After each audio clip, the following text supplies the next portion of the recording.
Okay, looks like we are operational. Let's get this show on the road. Welcome to Evolution Hour on September 9th in the wee hours of the morning in Spokane, Washington. Your time zone will vary. Almost like the Earth is a sphere. Wow. Okay. We will have our little advert out of the way, and we are now in Titans 58. This, in many respects, is a deliciously disappointing thing from our little book Titans.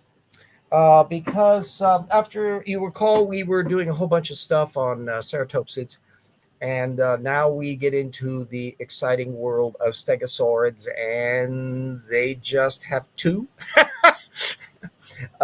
which is Kentrosaurus and Stegosaurus. Kentrosaurus is kind of a lightly built Asiatic ceratopsid with kind of small spikes, as opposed to the large plate-like things that you find on Stegosaurus, and they are both regarded as being in the same family.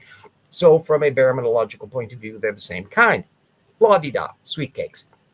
Um, are they giving some detailed source material on either one of them? No.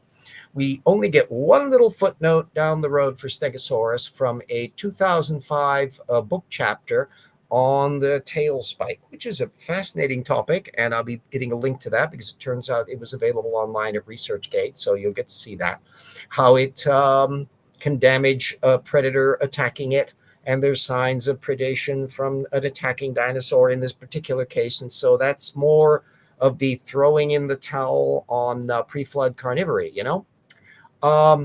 But you may be not surprised to know that there are lots of taxa within the two families currently recognized of stegosaurids. So you got the stegosaurid family and then the huangosauridae, which are the kind of basal group that predates the more derived stegosaurs. Surprise, surprise, Sarfatti and Tay just leave them out. Now they're on the ARC list, so over to AIG, at least they've been carefully structured. Although what's curious about it is that trying to figure out why it's placed the way it is, I think because it's not next to the stegosaurids.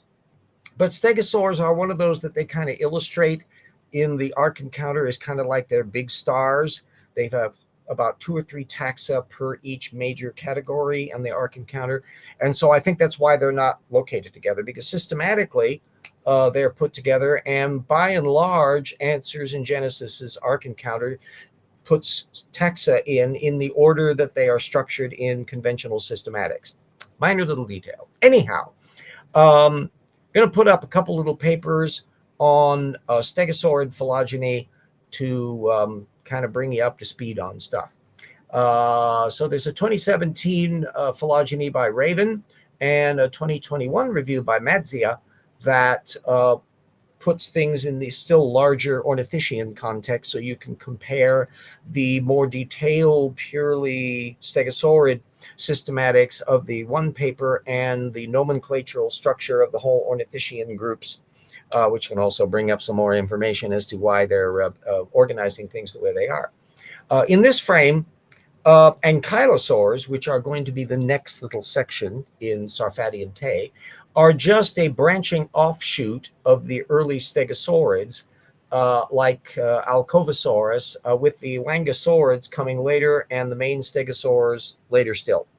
So in other words, the dynamic of what you take with a small quadrupedal body with a kind of a fairly long neck and a fairly long tail that eventually turns into the highly derived stegosaurs with their very short necks, and then that whole spiky bit that's coming off of Scelidosaurids, remember another group they left out, moving on into how these, presumably, the genes of the organism are having developmental systems that are producing a whole slew of very possibly sexual display aspects in the same counterpart of the same kind of stuff that you get with antlers. Although I don't know that anyone has really detected sexual dimorphism in stegosaurids in that respect. But We don't have any living stegosaurs to look at, so we can't tell all that about their social relationships and all the rest. So anyway, funky, neat stuff. There's also the issue that spikes and the other things can be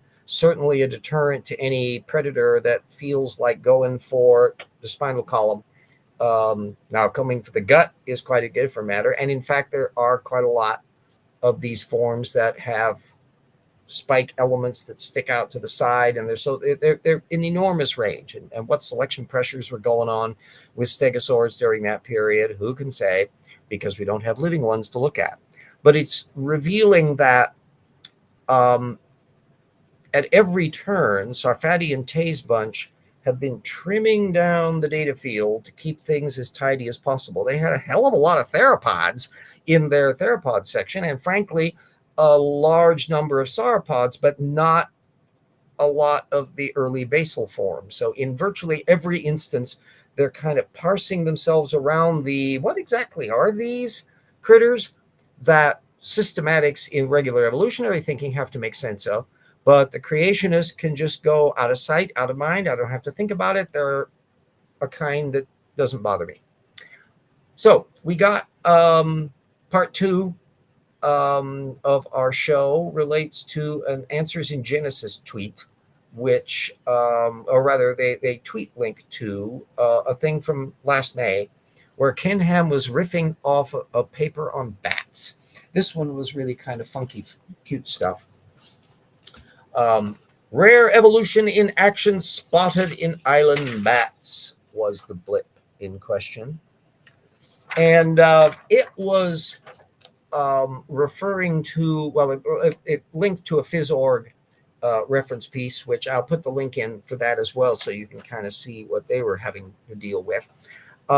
Because it was alluding to a new review by Mazia, Parallel Evolution of an Island Archipelago. It's on bats. And it's open access. It was open access when Ham was putting it up.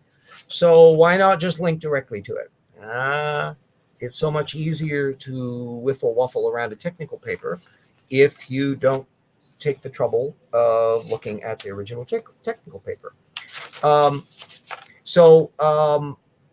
This Lavery paper from 2024, which is a really interesting little study, and it reminds us of the whole issue of how many bats families there are, dozens, and how many of them are represented in fossil record, and what their biogeographical distribution is, and how many of them were on the ark, and if so, how exactly did they get to where they are on the planet, which, of course, in this particular case, I think is referring to the island archipelago of Solomon Islands. That's out in the Pacific. How long does it take bats? Bats, of course, can fly, and they can island hop, and the like. This particular paper was talking about particular dynamic features that are occurring convergently in organisms if you have faced kind of similar dynamics. I'll read the abstract. Body size is a key morphological attribute often used to delimit species boundaries among closely related taxa. But body size can evolve in parallel, reaching similar final states despite independent evolutionary and geographic origins, leading to faulty assumptions of evolutionary history. That is, if you were just looking at morphology. Duh. Here we document parallel evolution in body size in the widely distributed leaf-nosed bat genus, Hypsodieros, which has misled both taxonomic and evolutionary inference. That aspect, no doubt, is one of the reasons why it kind of comes up as a squeaky wheel for our creationists, because they like things that are misled and uncertain. Anyway, we sequenced reduced representation genomic loci and measured external morphological characters from 3 closely related species from the Solomon Islands archipelago, delimited by body size. Species tree reconstruction confirms the paraphily of 2 morphologically designated species. The non-sister relationship between the large-bodied H. denops lineages found on different islands indicates that large-bodied ecomorphs have evolved independently at least twice in the history of this radiation. A lack of evidence for gene flow between sympatric, closely related taxa suggests the rapid evolution of strong reproductive isolating barriers between morphologically distinct populations. Our results position Solomon Islands, Hypsodieros, as a novel vertebrate system for studying the repeatability of parallel evolution under natural conditions. We conclude by offering testable hypotheses for how geography and ecology could be mediating the repeated evolution of large-bodied Hypsodieros lineages in the Solomon Islands. So you'll be able to compare the little whizzly boozle spin.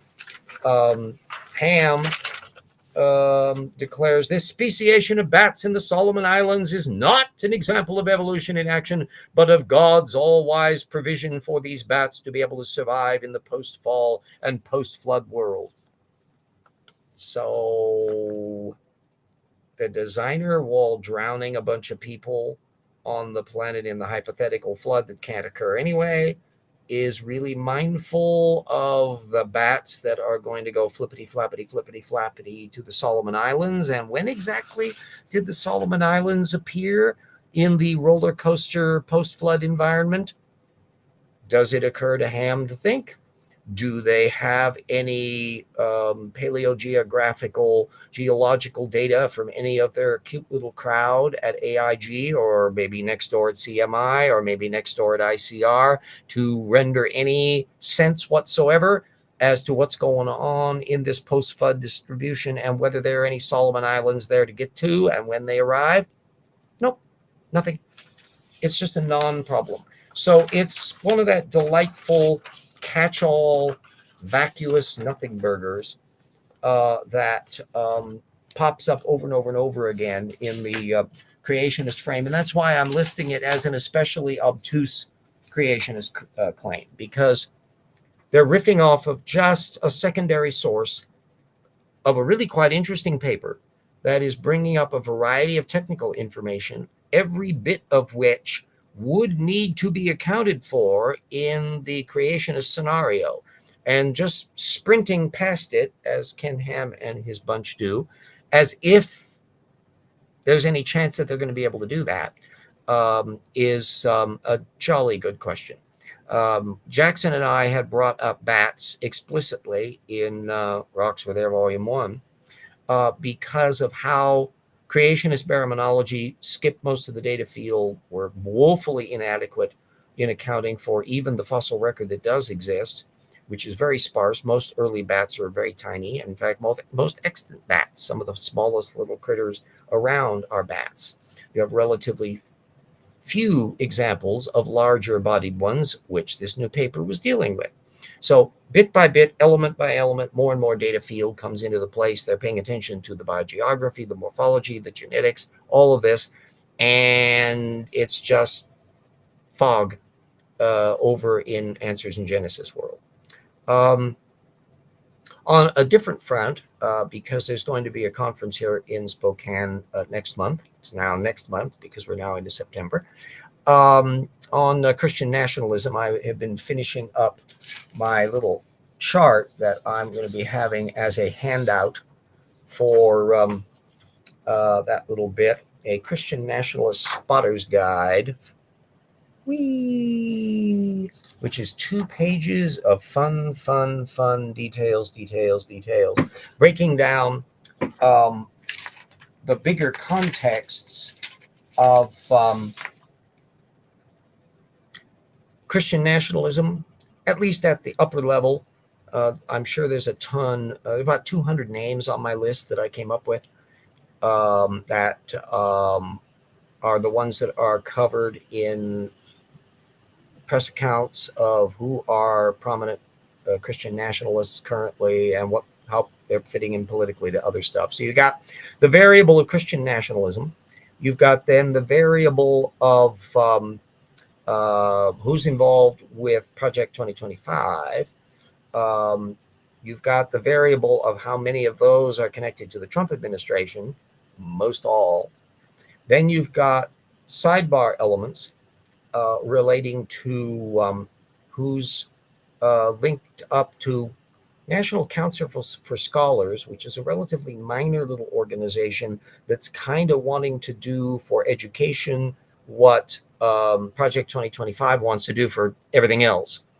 And they link up with groups, including the Heartland Institute and some of these other areas that don't necessarily cross-connect with the Project 2025 bunch entirely. And then the Mother Lode, which is the Council for National Policy, which is a group that's extremely secretive. At a meeting of our Freethinkers Society, most didn't know about the CNP. And it's not surprising that they don't, because they go out of their way to not be noticed. Although Andrew Seidel, who's going to be speaking at this conference in October, and Onishi, who is also a speaker, and probably quite a few of the other members may very well be fairly well aware of it. Seidel certainly has devoted material on it in his books. But they may not have seen how all of this stuff connects together so tightly. And my point is that if you look at the roots of who's on the Council for National Policy, not only do you have a bunch of familiar names from Steve Bannon and Kellyanne Conway and the wife of Justice Thomas, and more recently they've sucked in Charlie Kirk with Turning Point and all of that. But if you go farther back to the ones that are dead as a doornail, when the thing was founded in the 80s and 90s, it is at the very root of modern Christian nationalism, because you've got Rousas Rushdoony, who is one of the theoreticians in the dominionism thing. One of his acolytes would be D. James Kennedy, the overt young earth creationist who was involved with prayer breakfasts with George W. Bush, and schmoozing all over the place. Phyllis Schlafly connects up to the CNP. It's an interesting group of people, including, to my surprise, Wendell Bird, who, well, that's not that to my surprise, but what surprised me was finding out what Wendell Bird was up to. If you're an old fart like me, and you have been studying creationism for quite some time, you will have bumped into a 2-volume work that Wendell Bird did, defending creationism. And I am assuming he's probably still a creationist.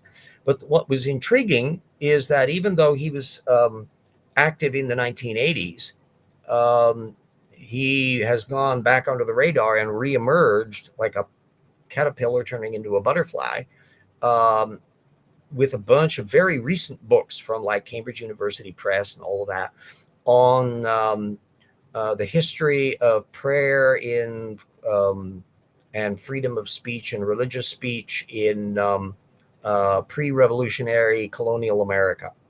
And so they're all nice scholarly works with footnotes and all that, not immensely big. And they've gotten a bunch of fairly favorable reviews from people in the conservative and largely religious frame.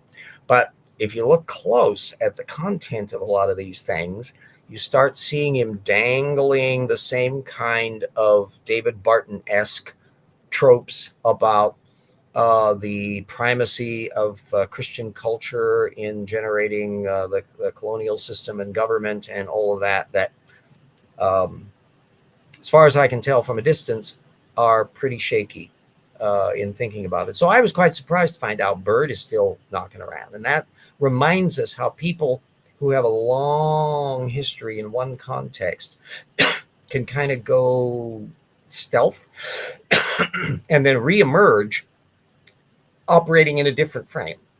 There are some people floating around in the intelligent design movement that have that. Nancy Pearcey, I think, I gather, is a former young Earth, well, she may still be a young Earth creationist. That was quite an apologist there at the Discovery Institute for quite some time. Well, I've got a little bit of a croup here. We've had a lot of haze and stuff in Spokane from fires and stuff that had gunked around, so it's been kind of cloudy and overcast. And okay, we're connecting to your channels. I don't need to have a notice on that because I have no channels to connect to. Anyway, let me put up my thank you note for our patrons without whom life would be radically less convenient and easy to pull off as a little scholar here in Spokane, Washington, working on all these things. Our colleagues and researchers and assistant researchers and friends, and then the legacy patrons that have helped over the years. Given how tumultuous our economic things are, there's people who are in all sorts of worrisome places who still are helping out in the project financially. I thank you enormously. And that would include Ian Chan and Pelagia, our new Professor Flynn, and Slava from Eastern Europe, which is in a tumult, and Studio DM Wing, and a whole slew. So thank you, everybody who have helped and continue to help. Couldn't do it without you, gang. That and the book royalties and my Social Security. That is my income range here in Spokane. So anyway, that is going to be an interesting little sidebar. One of the things the reason why I already knew quite a lot about Council for National Policy had to do with, I was studying the creationism movement. So Tony Perkins in particular, who has connections to Ken Ham in the same way that Mark Meadows, Trump's chief of staff, and Speaker of the House, Mike Johnson, all kind of orbit around that. But Perkins also has some connections with the Kent Hovind crazy train edges of things. And this chart will be kind of an interesting bit there. What's intriguing about so many of the Christian nationalists when I was compiling my chart was how few of them you can directly specify as to whether they're anti-evolutionists or not, in the way that you could definitely tell that Henry Morse and Jerry Falwell and D. James Kennedy and all of those are anti-evolutionists, because they were constantly haranguing on it. D. James Kennedy would do an anti-evolution show like 3 or 4 times a year for years. It was just a routine thing, in addition to doing shows complaining about Mormonism and Seventh-day Adventism and Jehovah's Witnesses and anybody else that pops up on their scope of not approved. But an awful lot of this current crop of Christian nationalists aren't necessarily visible in that respect. Not that they aren't likely to be anti-evolutionist, but it's not a high priority. So you have people like, what the hell's his name?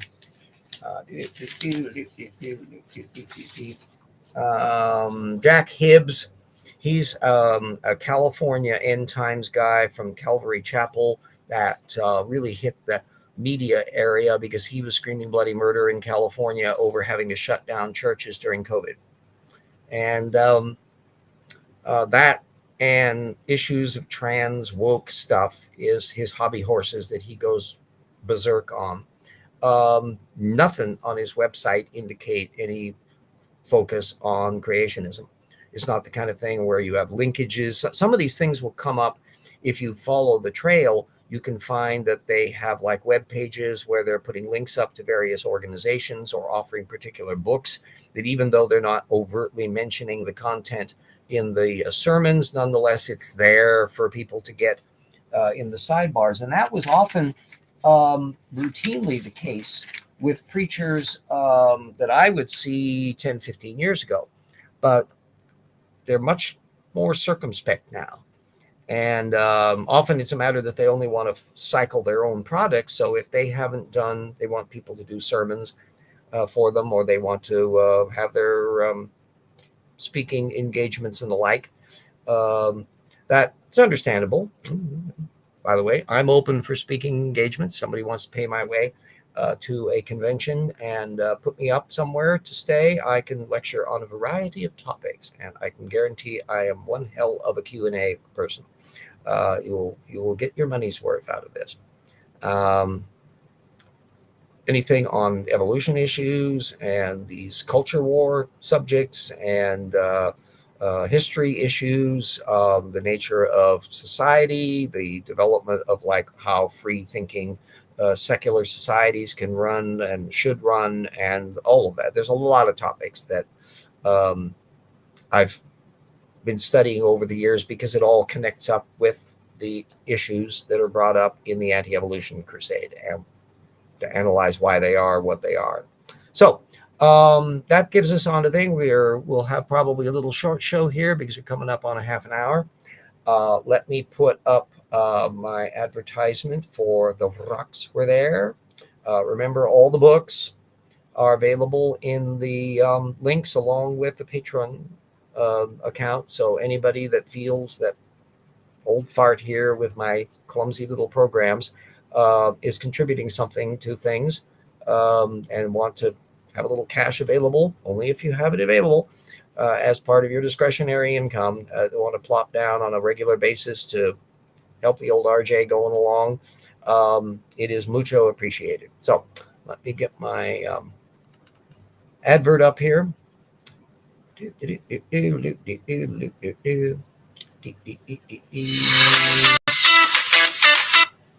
go. Get that connected up.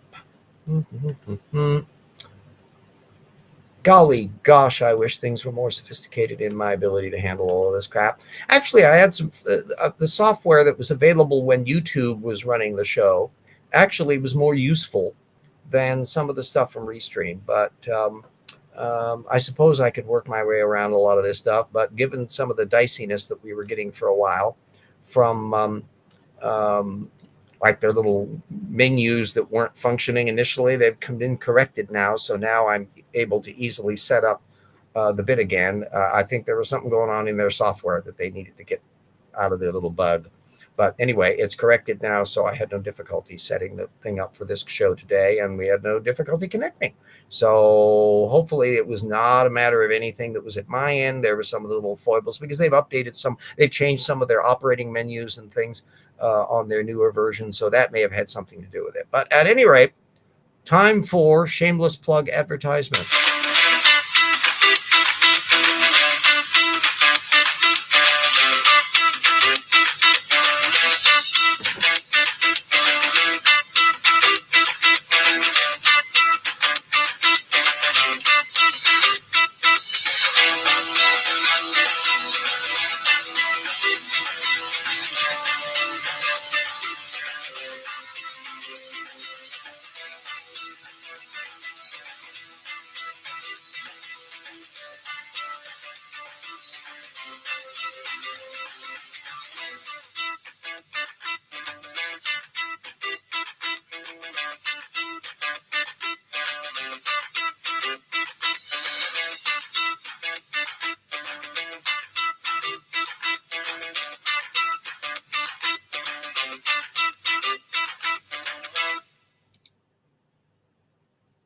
And as always, thank you to dear Peter, who has done that advert as well as my opening logo on there. He does really neat logos for the far more professionally structured videos of Jackson Wheat.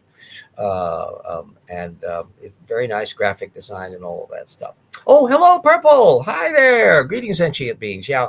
Remember, next week will be a next installment of our ongoing dissection of the Casey Luskin file, their 800 plus thing. It's an interesting bit because I'm reasonably confident that there's not going to be a damn thing in any of those papers that's going to justify their extrapolative notion that most retrotransposons and air quotes junk DNA is actually functional. That at most it's going to be exactly what Dan Stern Cardinale had already identified, that you out of each one of the little categories involved, a few percentage have inveigled themselves to become functional, and not always in a good way, because an awful lot of diseases and things come about it. But anyway, bit by bit, item by item, it'll take a while, but we will be plowing down through every bloody one of these things. And hopefully the time frame spooling the thing out as long as it is will increase the ability to get the material full text. Some of the papers are readily available right off the bat, but the Luskin list has a lot of papers that are quite recent, some of which are from this year. And so the more recent the paper is, the more likely that it may not be open access, and we'll be encountering those as we go. We'll also, as continuing to do, is following up on particular individual items, as you've already seen in previous episodes. that often they involve a particular little gene or a particular little component of something. If a tornado goes through your junk DNA, could it build a bird? Ah, yeah. Well, it can help build some brains because and make us tailless. We know that a chunk of the functional ALUs, and I've been when I first found out about ALU retrotransposons, I knew, oh, this is interesting. Back in the a book that I had from, I think from Blue or Woo, um, Wensing Wu, something like that. Big league guy in genetics, done textbooks and stuff on it, and I happened to get his textbook, and it was alluding to ALU retrotransposons, and at the time they'd found about 400,000 of the little monkeys. Now we're up to like 1.4 million, something like that. Not necessarily that they're expanding, although they are expanding constantly because they have a copy me signal, so that the number of them will continue to increase. But most of the sheer number that has been found is simply because they were looking for them more and isolating them. But of those million plus, teeny tiny little proportion of them either have gotten kind of inveigled into the system, as we explained, from the fact that the cellular systems have to deal with these bloody little things.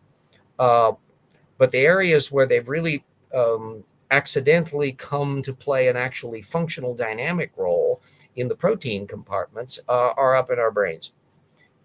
And which is, I think, a funky little detail. But the other aspect is that these ALUs, as we explained in an earlier episode, will lock together and shunt off sections of the DNA and deactivate it. And that's what happened. Recent paper just on that resolved it. That's the thing that kicked the tails out of primates. So that's why the great apes and us don't have tails. We still got the genetic components for a lot of that stuff, but they've gotten shunted off by one of these stupid ALU mixes that are in the primate genomes. They came in quite a bit before our species developed, and we inherited them. The funky part is that genes do a lot of things, and so the very gene that's connected up, that connects up to why we no longer have full tails, pops up in a lot of different things, and it's being shut down, so it's not doing what it should. And that leads to the opening of an awful lot of disease issues that have come about as a secondary side part. Having tail was forced us to redesign all our chairs. Yeah, you don't see any chairs in Avatar, do you? Those people with all of their big long tails. And it's an and just as a weird little sidebar, for those who have ever seen Forbidden Planet, the 1956 science fiction film, which is one of the great little classics. It's a delicious thing. It's the only big science fiction that MGM did during that period, and they really didn't do a major league science fiction again until 2001, quite a ways down the road with Kubrick. At any rate, Forbidden Planet has an alien species, the Krell, that are never seen because they've been extinct for 500,000 years. They were self-destructed when they created the ultimate machine that could be run by Krell brain thoughts directly, instantaneous creation, and it unleashed all of their little id monsters from all of their pent-up problems. At any rate, all you have to go on for what the Krell look like are their really low little railings that suggest they're kind of low to the ground, and their triangular shaped doorways that suggest they were fairly squat. And I always had the kind of impression of kind of frog-like. And the Krell lab, the little staircases that go up, there's like a trough in the middle of the stairs, like maybe that's where their tail have space for that. And they're great big oversized craniums because all of the little Krell lab devices looks like they're designed for something rather larger. So your imagination could create, at least mine could, a very vivid impression of what the Krell may have looked like, and without ever actually depicting them. And that's one of the advantages of trying to do a storyline where trying to be overt in showing what things are can sometimes be less exciting than to do it by impression. Yes, it's a delicious film. Especially, it was one of the first films. Well, since I've got the main show out of the way, I can kind of riff off here to kind of relax on the thing. And um, rhapsodize about 1950 science fiction. It pulled out the stops by filming in full early cinemascope and stereophonic sound. And I had only seen the movie once as a kid on my old black and white TV set, I think down in California when it was first shown on television. So this would have been maybe 1962 ish, somewhere around in that period, because I remember the old house that we were living in at the time. And it was, yipes, easily 12, 13 more years before I ever saw it again on television, this time in color. By that time, we'd moved back up to Spokane. And so it was on, it was shown to show you how vivid this is in my memory. I can remember all of this crap about it. That CBS used in the days before there were talk shows on all the three networks. Robbie the Robot, yes, made 30 appearances. Yes. In fact, one of the Blu-ray editions, I think, of Forbidden Planet has the Invisible Boy that was came out the next year, where they reused the robot, and it's actually a fairly nice science fiction. I can strongly recommend it. That it's cleverer than it was. It was clearly intended as the Invisible Boy. There we go. Boop, boop. Low budget, easy. They were just kind of. It was in black and white. In fact, one of the guys that's in it ended up being the star of the old FBI TV series that came out in the '60s. And I think it was on the FBI. At any rate, it's a good science fiction. There's a bunch of these little low budget ones during that period that are really quite interesting. The Monolith Monsters, which was one of the old rather chintzy science fictions during the period, kind of like the Blob, except with dangerous giant crystals, is a remarkably evocative little thing. They show it every once in a while on Svengoolie on MeTV. There's an excellent opportunity to see a lot of these old little films. Now, Forbidden Planet, you're only going to spot that because it's part of the MGM film cycle. It shows up, I think, on Turner Classic Movies. So you don't get a chance to see that unless you have a home video version. But at any rate, I first got to see it in color when it was shown when CBS had a late night movie that was playing opposite the Tonight Show, which was the TV show. I think at that stage, Johnny Carson had moved to California, and so the show was now an hour long, and it was not live anymore. So I grew up on the Tonight Show, going back all the way to Steve Allen, actually, let alone Jack Parr. But at any rate, so I had a chance to see Forbidden Planet finally in color. Now, it was one of the early things that came out on the old CED disc system when that started up in the 1980s. And then I was really anxious to get a Laserdisc version of it finally. And the neat part was I was able to get the first letterboxed Laserdisc. Now, when I had seen the old show on the old style TV set, when the C-57D flying saucer lands on Altair 4, the edges of the saucer were cropped off. You couldn't see the whole bloody thing land. And oh yes. Well, there's in fact the little miscellaneous footage from Forbidden Planet shows up in a lot of pieces, and a lot of the hardware shows up in Twilight Zone episodes. Where the gizmos that are part of the energy barrier thing, and stuff from the saucer itself, and the staircase that ramps down, and that stuff got used in an awful lot of different shows, in a couple different Twilight Zone episodes. Little bits and pieces of the equipment popped up in a variety of areas. The reason why they could do, I think, on a lot of Twilight Zone stuff is because they've riffed off. I think they filmed a lot of it on the MGM backlot, and so they were able to acquire all that kind of stuff. And Robbie, of course, has popped up in one form or another in a bunch of different shows. The Thin Man TV series for a while, in one episode of that, and a Twilight Zone episode, as usual, and then I think in a couple different versions, and occasionally in varying guises in Lost in Space, which was kind of the nadir of things. But anyway, Dear Robbie, it's one of the delicious robot designs, fabulous visual style on it. Yeah, well, again, the Robbie stuff pops up in a lot of different contexts. They were using this stuff popping up in a lot of different science fiction modes and shows. It was too cute a prop to mix because it was expensive to make. The movie was quite a few $1 million, and it did okay, but was not a fabulous success. And so MGM shied away from making an expensive movie like that. Anyway, so getting back to the Laserdisc letterbox, I was anticipating that at least because it was a letterbox movie, that for once I would be seeing the spaceship land on Altair 4 and you'd see the whole bloody saucer at once because you were letterbox.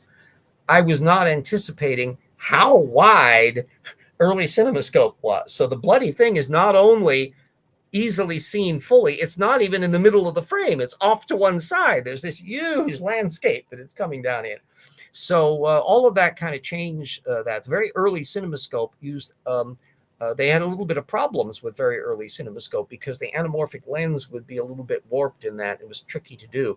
So in the course of a few years, they stopped making quite so wide. So if you look at, I think one of the last films that was done in classic CinemaScope was Fantastic Voyage. It doesn't have as wide an aspect ratio as you see on the early stuff from the early 50s. So there's a walk down memory lane for that. But Forbidden Planet is the only science fiction of that period where the Earth people have advanced technology and interstellar spaceships. And in many respects, it's a forerunner of Star Trek. It certainly influenced Gene Roddenberry. And in fact, there's even the deceleration point. I think it's DC 1701 is referred to, which is suspiciously like the NCC 1701 designation for the Enterprise. Yes, will not let us see movies at home in the same aspect ratio as in the theater. Well, it depends on the film, on that aspect ratio aspect. Most letterbox movies are, if they're filmed in a quite widescreen format, then you'll get an accurate depiction of it. For example, The Great Race on Blu-ray, for the first time, I can see it exactly as it was in the theater because I can tell the tail end of it has this little marker boundary layer around the end credits when the Eiffel Tower collapses, and all the previous versions of it cropped off pieces of that. Where you get into trouble are films that are filmed in an aspect ratio close enough to 16:9. We have to understand why the widescreen TVs are shaped the way they are. Virtually nothing has ever been filmed in 16:9 aspect ratio. What you have is the Academy frame, the 1.33, and then you have a variety of widescreen formats going all the way out, I think, to Ben-Hur, which is at 3.0 or something like that. That's one of the widest movies ever made. I don't think there's like a couple of movies that were ever filmed in it.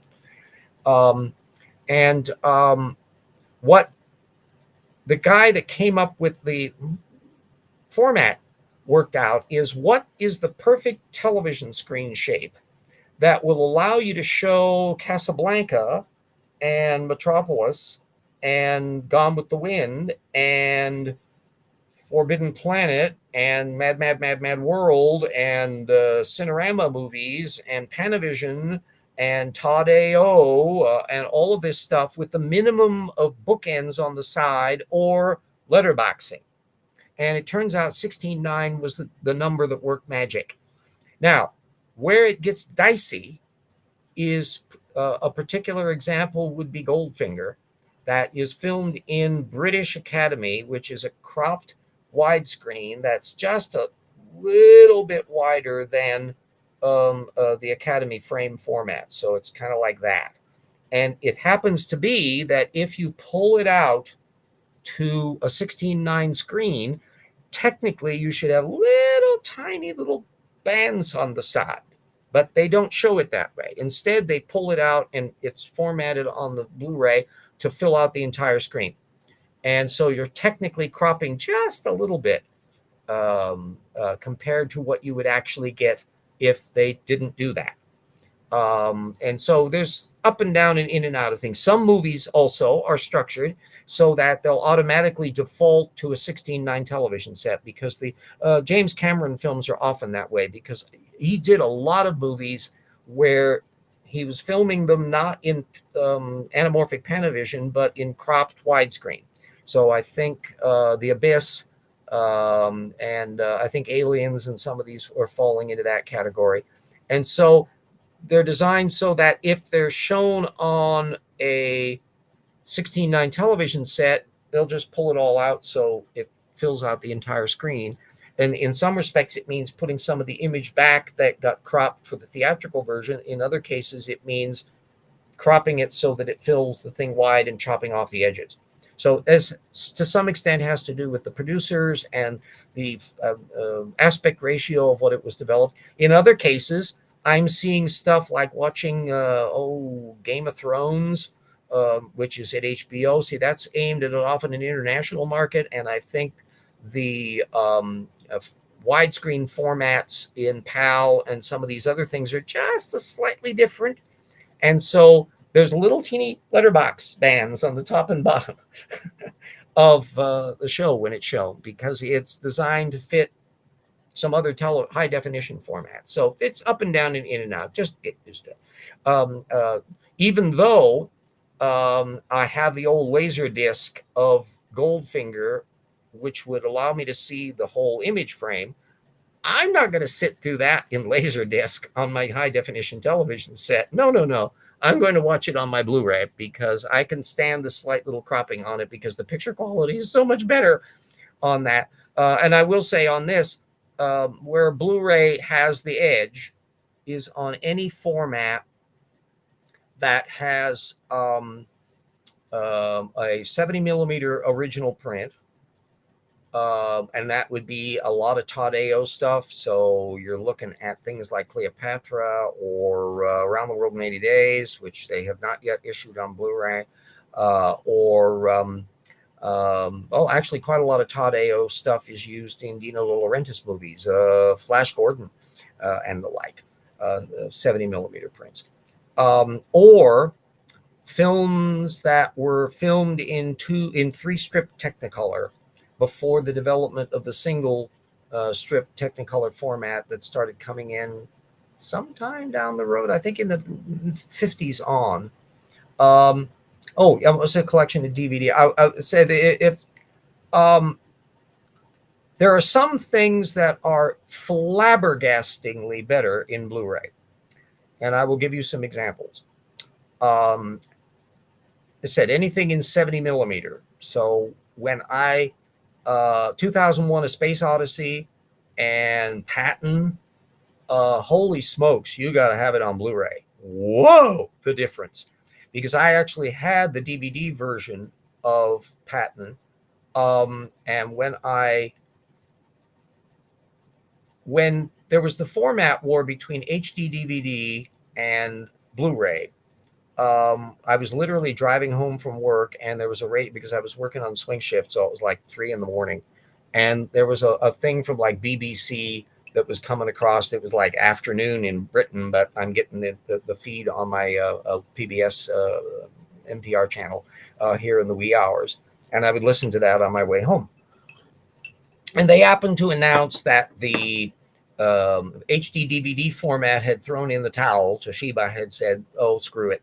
We're going to just leave the market and let the damn Blu-ray, because they got Disney, and it will be, we're never going to be able to compete with that issuing on their format." And so I immediately went out and bought the Blu-ray edition of Blade Runner that had the little teeny car. Matter of fact, I still have it. I keep it in my little collection of flying machines.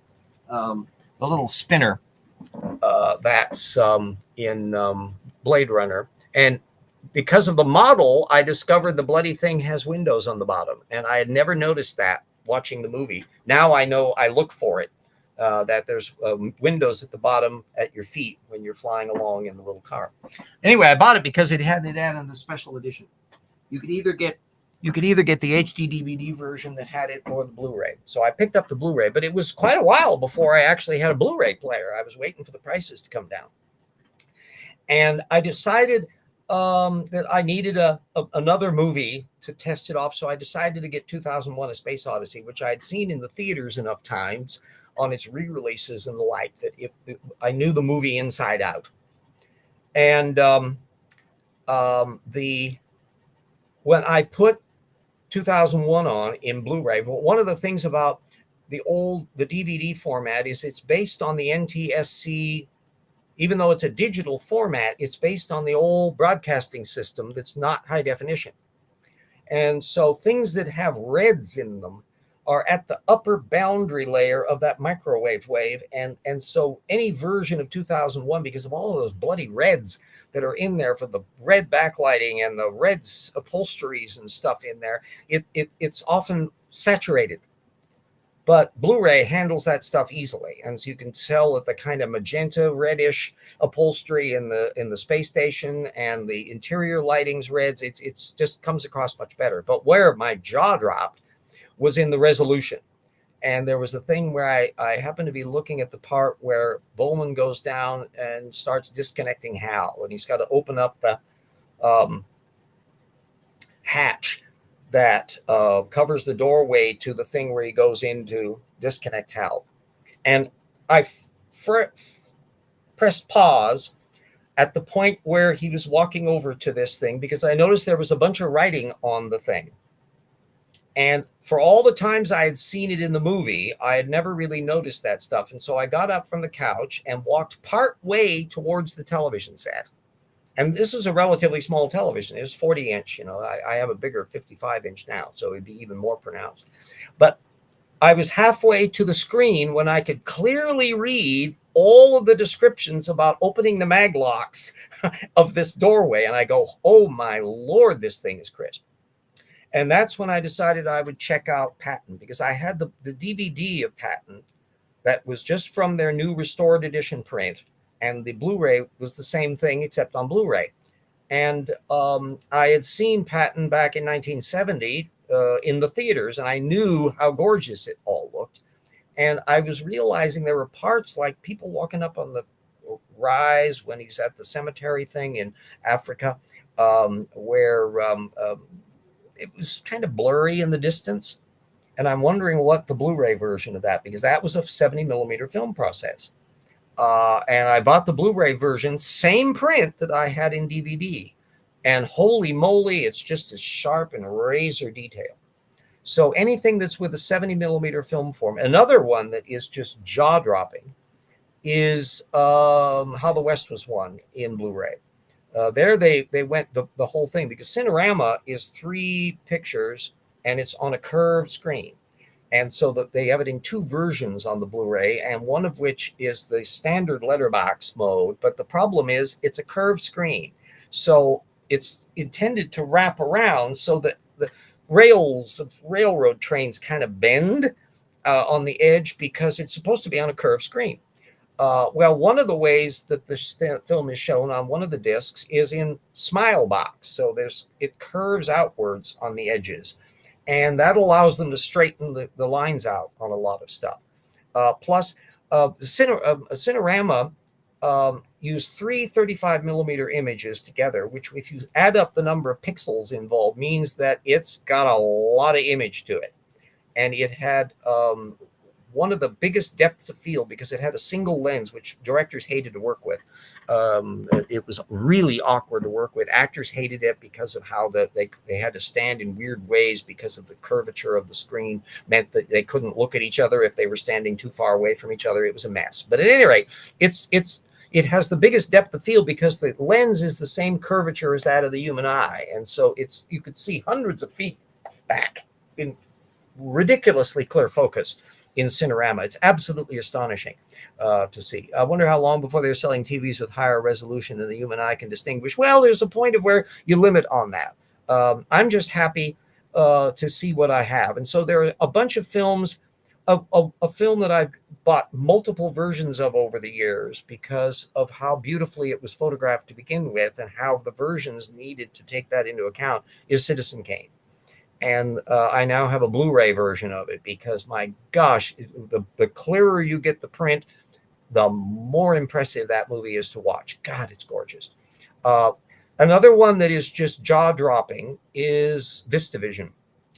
This was Paramount's kind of sneaky way around widescreen, because instead of taking 35 millimeter film that you crop to make widescreen and project it out big, or use an anamorphic lens to pull it out the way CinemaScope and Panavision do, the other approach is, why not use 70 millimeter film, double the width, no problem. Well, Paramount decided to be tricky and take 35 millimeter film and turn it on its side. So now you have an image that's like this on a side film running sideways through the camera. And so if you look at To Catch a Thief, or White Christmas, or the version of Ten Commandments that's shown every Easter, that's a mint condition Blu-ray restoration print that you get to see how god awful gorgeous VistaVision was as a format. North by Northwest is filmed in VistaVision, and that's because Hitchcock came from a film editor's world. See, I'm filling all the way out to an hour for all of you film buffs. And so if you're still watching me at this point, then you're going to be satisfied. If not, you're going, holy shit, RJ's going on about film history again. Anyway, Hitchcock came from that Academy frame era. Remember, he's a silent era guy.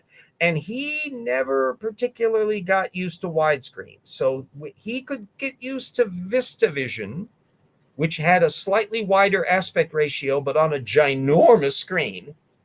In fact, I've never had the chance of seeing any of these film processes in proper aspect ratio in terms of how big they bloody well were. Even early CinemaScope was on a slightly curved screen.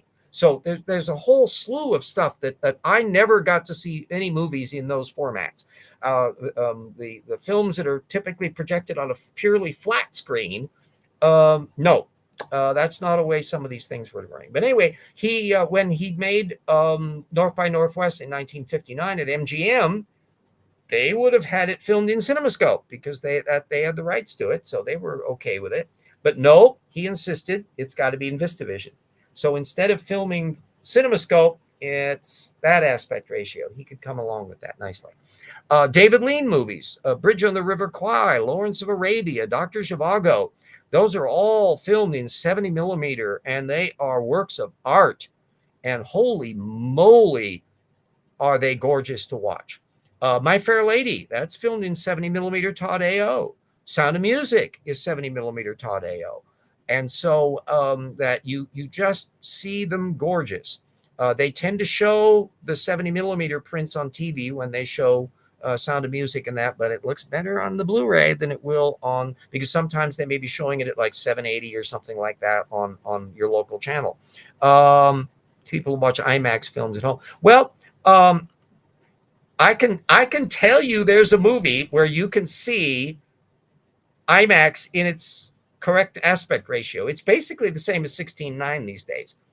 Pretty damn close. A movie that's got both in them is Nolan's Batman movies. That he films all of the interior shots in Panavision, and then the exterior shots he's filming in IMAX for a better resolution. And when I watch the movie on Blu-ray, I'm going, wait a minute, it's letterboxed at times, and then it's filled out full, and then back to letterbox, because it's switching back and forth from 70 millimeter IMAX to 35 millimeter Panavision. And just to connect up another dot, the third Batman movie, where Bane blows up Batman's storage area with all of his little gizmos, all that model work was done and filmed in VistaVision, because VistaVision has such high resolution, but it's still 35 millimeter cameras that are compact, as opposed to those bloody clunky 70 millimeter cameras.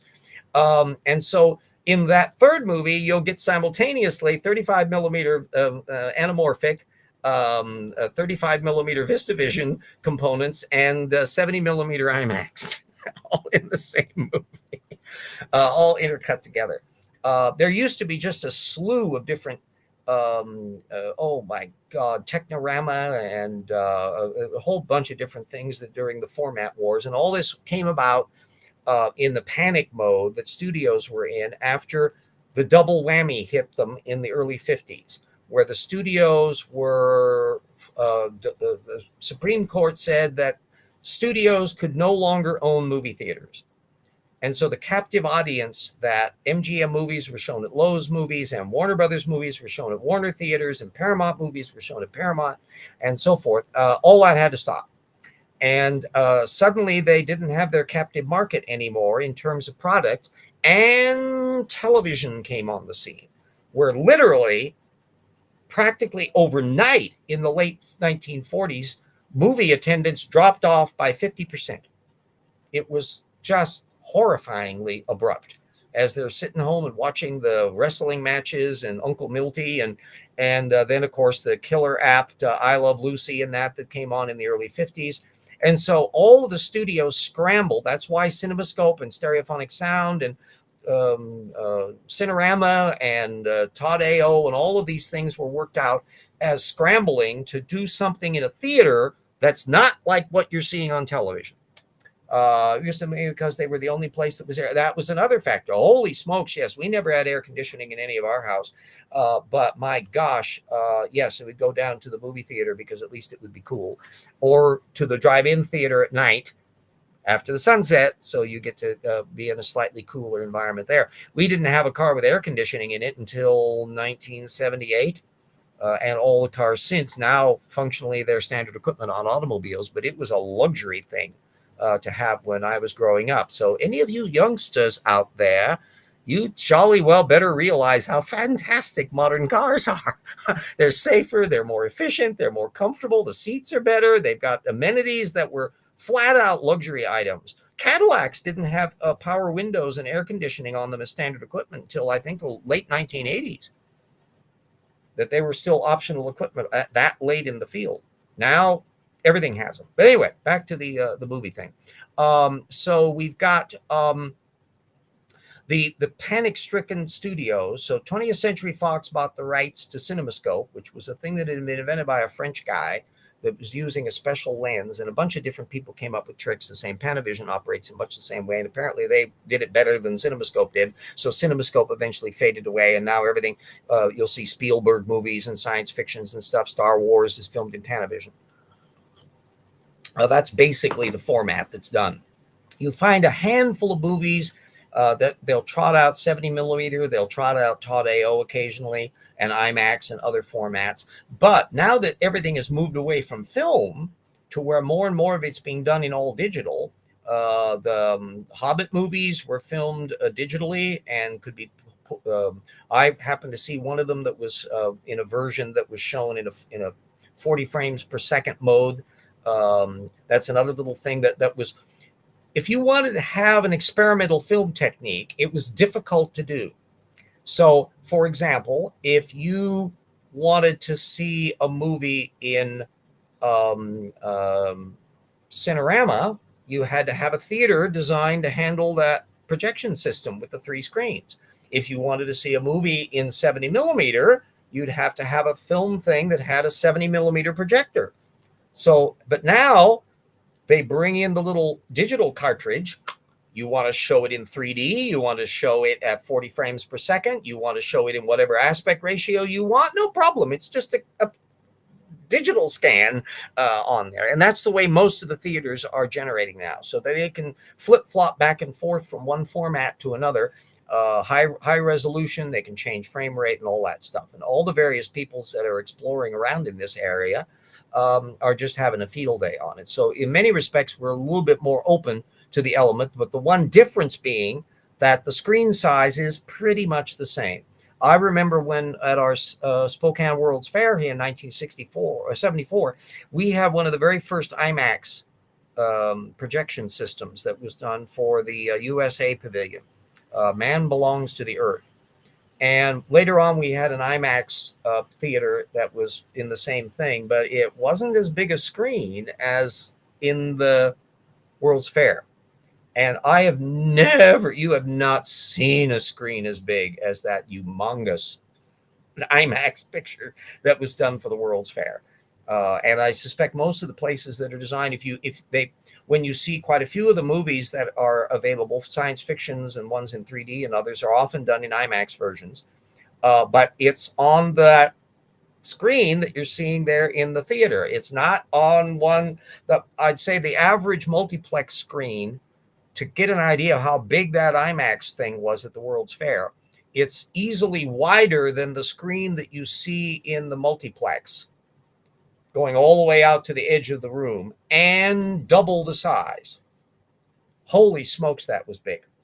And that's why, in fact, it was so large that it filled everything in your vision. That's because when they would do dive downs into the Grand Canyon and all that, people were getting airsick from it, far more intense than seeing an IMAX movie like Dune or something like that in a modern theater, because the screen's smaller.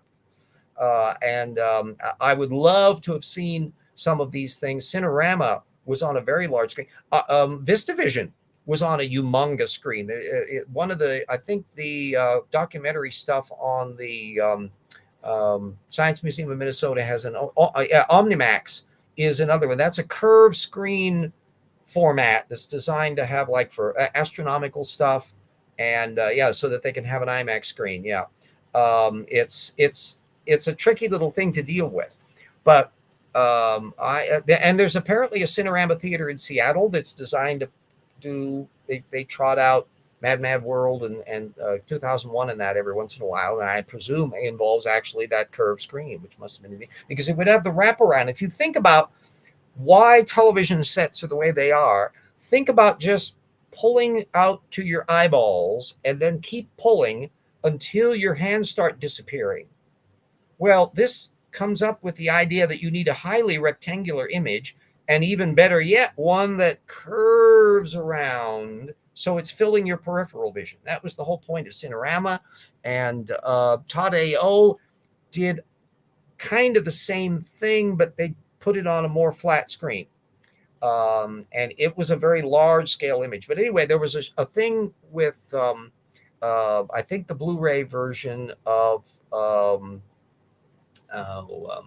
White Christmas that had a little thing about how the VistaVision thing was originally done. And they had Skoros, who was the head of Paramount, and he's standing down on the stage, and they had a rectangle to indicate what a standard motion picture screen looked like, and then a rectangle that spread out to where CinemaScope was, and then that image going higher as the giant image of VistaVision. And that's what it was intended to be shown on, a screen just really effing big. Yes, that wraparound aspect is one of the things that made Cinerama so gobsmacking. And so if you wanted to have an example, I had always heard how wow everybody was with Cinerama. And it's an awkward film process, and it was only done for a few films. And really, How the West Was Won is the one and only one that really clicks together well. And so if you wanted to get a reflection of that, especially if you've got a pretty good sized TV screen, a 55-inch works just fine. And of course, the stereophonic sound and all that stuff is just impressive.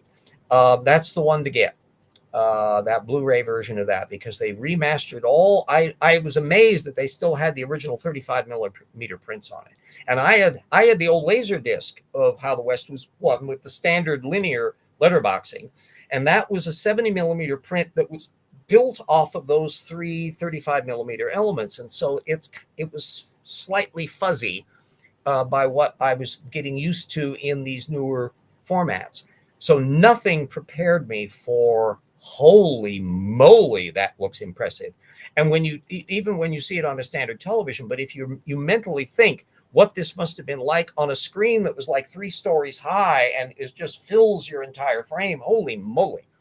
But it was really awkward. Oh, hi. Yes, I'm running off on a ridiculously long rant on the history of widescreen film processes and trying to talk Dear Purple into getting more movies for her Blu-ray. So I'm not quite finished with which ones are so important. So anything in VistaVision is just gorgeous. The Blu-ray version of To Catch a Thief with Hitchcock did with Grace Kelly and Cary Grant is just breathtakingly gorgeous in high definition. And the one that really surprised the bejabbers out of me when I realized it was that 3-strip Technicolor. Everyone was wowed at how rich and powerful that 3-strip Technicolor format. This was the stuff that would have been used for Gone with the Wind and The Wizard of Oz and all of that. And it eventually was supplanted by a single-strip Technicolor that lost a little bit of the oomph of those 3-strip mergers. So if you look at a movie like, well, the one that really dropped was Meet Me in St. Louis from 1944.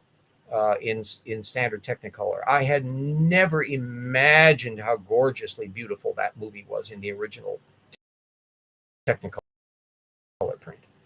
Other films that are filmed, you had a masterful cinematographer involved. The clarity of the high definition prints will make a difference. So I have Day the Earth Stood Still and Casablanca on high definition Blu-ray because, oh my God, they look gorgeous in that format. And as I said, Citizen Kane and that sort of stuff. They're just beautiful to look at. Films that were done in 35 millimeter are they'll look better in Blu-ray, but they won't necessarily be jaw-droppingly better. A movie like Jurassic Park and that will look better in a high definition print, but it won't necessarily be ones that just kick in your wow. But to jump from a DVD version of a 70 millimeter movie to a Blu-ray high definition version of that movie, the same print, night and day. Wow. So I've gotten really used to those things. There's said I'm still waiting for the bloody hell Blu-ray of Around the World in 80 Days to be done, and they'll probably have to do some remastering and stuff on it. Then there's a few miscellaneous items that I wish somebody would do. Oh, the other one that's gorgeous to see in high definition is It's a Mad, Mad, Mad, Mad World. If it's a giant epic comedy, and it's also available in functionally a full-length version because there have been obsessives who had seen the movie when it came out in 1963 and had seen the Roadshow version, and about 45 minutes of it got cut. And so the version that was available on all the home videos or in most theatrical showings was the short 2-hour, 45-minute version.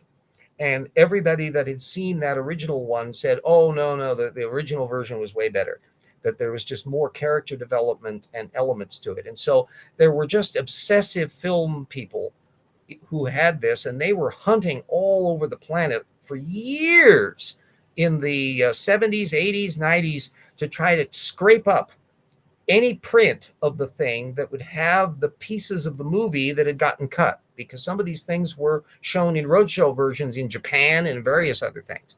And bit by bit, segment by segment, they've managed to scrape together pretty much the original film version of the thing. And so the new Blu-ray version of it has the full-length version and then the theatrical release version. And I like the Blu-ray extended version better. They've had to do the same trick with it that they've done with some other films that have had substantial cuts to them. A Star is Born, the one with Judy Garland, had to do this, and Frank Capra's Lost Horizon is a film that had a lot of cuts to it, and they found chunks and chunks and chunks of the film footage over the years, but not necessarily the same quality print, and some of the scenes are still missing, but they have the entire soundtrack. So they will put still photographs and things in to fill some of the little sequences. And they do that a little bit in the restoration of Mad, Mad, Mad World. It's one that it's a divisive thing because you will either find it hilarious or you'll find it the most boring comedy ever made and you'll never want to watch it again. I don't think there's a middle ground for Mad, Mad, Mad World. The thing that St. Louis, me and St. Louis with sloth growers. It's a delightful film. As I said, you will just be floored at how gorgeous that movie is in high definition.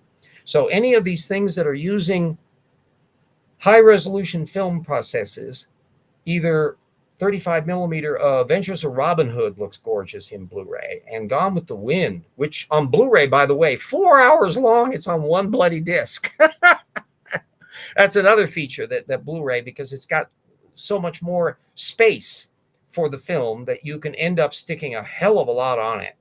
Although the Blu-ray version of Cleopatra is still 2 discs. They basically did the same format, but it does look gorgeous. That's another one that's in Todd AO that is just gorgeous to watch. That's one of those that I pine, because the original version of Cleopatra was way longer than the one we know, and the finished version that we know is 4 effing hours. And the original plan with Cleopatra was to have 2 3-hour movies that you would see on successive evenings. One was a Caesar part, and then the other one was the Antony part. And when the budget hit $40 million, because they had started filming in England and a hurricane destroyed their original Alexandria sets, and they junked half of the cast, and Elizabeth Taylor was one of the few actors that they kept from the British production, so they dropped Peter Finch. Oh, God, I can't imagine Peter Finch playing Caesar. And Stephen Boyd, hot off of Ben-Hur, was playing Antony, and he would have, I think, been a little stiff. But they recast with Rex Harrison, who is arguably, for me, the best Caesar ever, and Richard Burton, who fell in love with Elizabeth Taylor. Elizabeth Taylor didn't even want to do the damn movie. She was not interested in it at all, and this connects up callback to Todd A.O. Michael Todd, who did Around the World in 80 Days, he had helped develop Cinerama, and he didn't like the fact that it had the 3 cameras, and so he came to the American Optical Company to say, can you do the same thing but with 1 camera? And so they came up with Todd A.O. 70 millimeter that would do pretty much what he wanted to do, and he started filming. It was first used on Oklahoma, and they initially very few theaters had 70 millimeter cameras, projectors for this thing, so they filmed the movie twice, in 70 millimeter and then again in 20th Century Fox's CinemaScope. And so the aspect ratios are different. You're getting the second takes. And for years, the only video version of Oklahoma was the CinemaScope version. And all the people who had seen the original version of Oklahoma had said, oh my God, with the Roadshow, the original 70 millimeter one was way better. And now it's the one that's been reissued. And yeah, it's better. It's gorgeous to see in that. I don't even have the high definition of it. I've just got the 70 millimeter version on DVD. One of these days, if I got more money, people come up, be more patrons. Someday I may be able to buy the Blu-ray version of Oklahoma, but that's ink and stuff is far more important for the project. Anyway, so then he did Around the World in 80 Days in 1956. And by then, enough theaters were available that they could show it regularly in the 70 millimeter format. By then, afterwards, he married Elizabeth Taylor, and he was killed in a plane crash shortly thereafter. And she inherited the rights to Todd A.O. film process. So when she was approached to play Cleopatra, she didn't really want to do it. So she made an offer they couldn't possibly accept. You got to pay me $1 million and you got to film it in Todd A.O. because 20th Century Fox would have filmed it in CinemaScope. So instead, nope, okay, we'll pay you the $1 million and we'll film it in Todd A.O. Anyway, they moved the thing after the hurricane destroyed the sets and that in Britain. And I don't think there's any shots of any of that film footage of the original English production. They decided to move to Italy, which is where budgets go to die. And suddenly a movie that was pretty expensive started getting really, really, really expensive. And it was spectacular. My God, the full scale Roman galleys. I mean, but the Italian production people just making a lot of extra money on these things. And when it hit $40 million and was practically about ready to bankrupt 20th Century Fox, Darryl Zanuck pulled the plug on the movie. and he was sitting there going, holy shit, this thing's expensive. It was the most money hog of any movie at the time, when a movie that was $3 or $4 million would have been expensive. 2001, a few years later, was $12 million. That was quite pricey, but 40 million?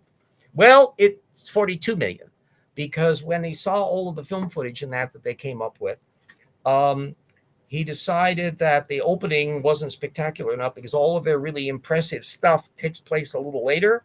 So he authorized $2 million for the opening Pharsalia battle scene where they're burning the bodies and all that. And wow, that sets the mood. Anyway, the original plan then was to have the 2 3-hour films, and they junked that. And then they planned them, they would have the road show limited engagement thing that would be 5 hours long. And that was the cut that was shown on a limited basis. And then they trimmed it down to 4 hours for the versions that were shown in more general release.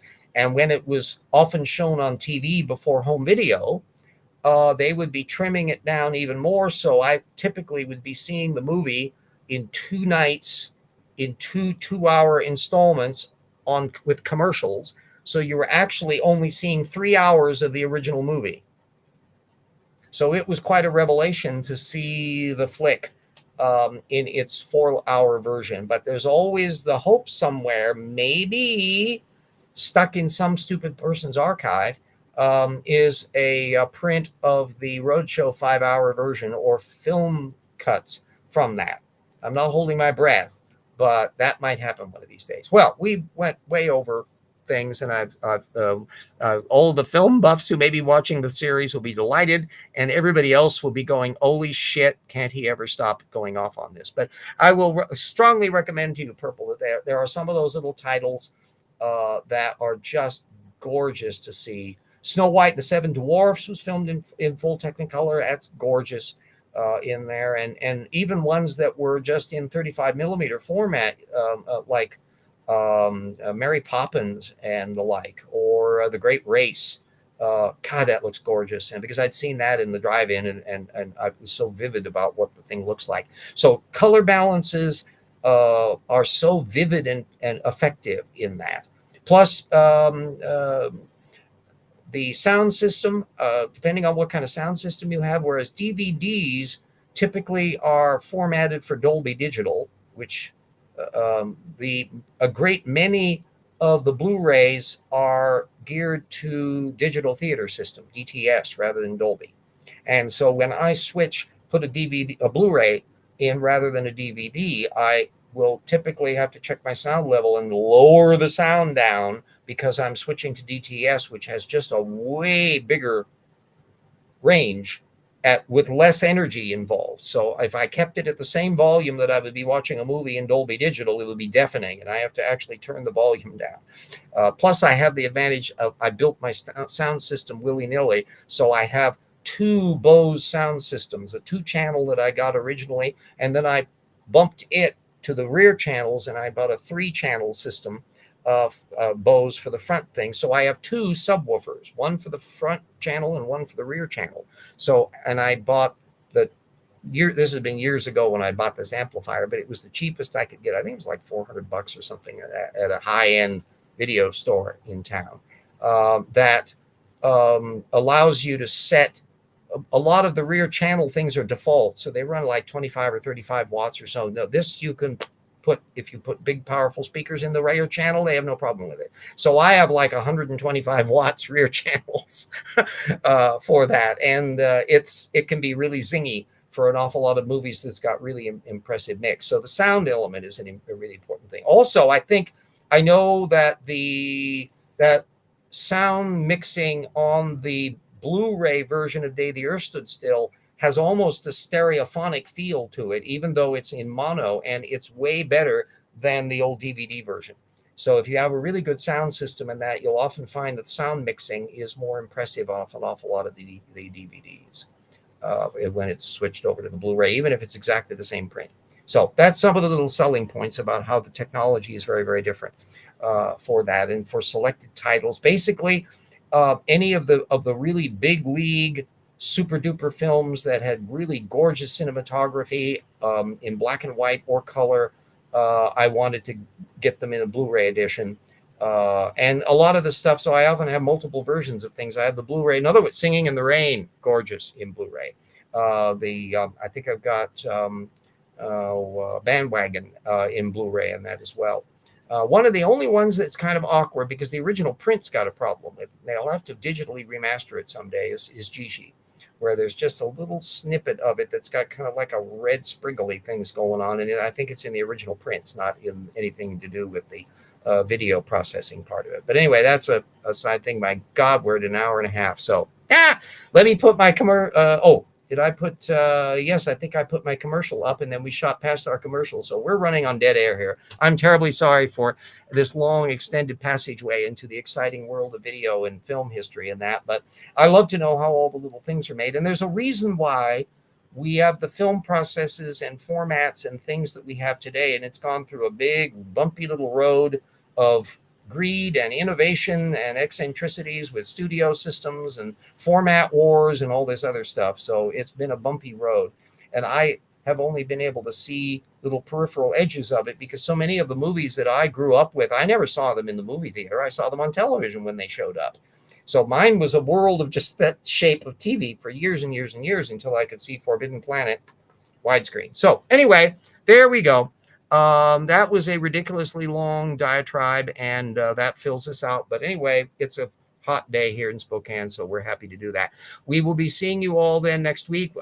There may or may not be circumstances where if I spend later in the month because of my birthday over in Seattle, if I'm asked over there, so you may be seeing a different background. I may be in their back room for that. We'll find out what's going on.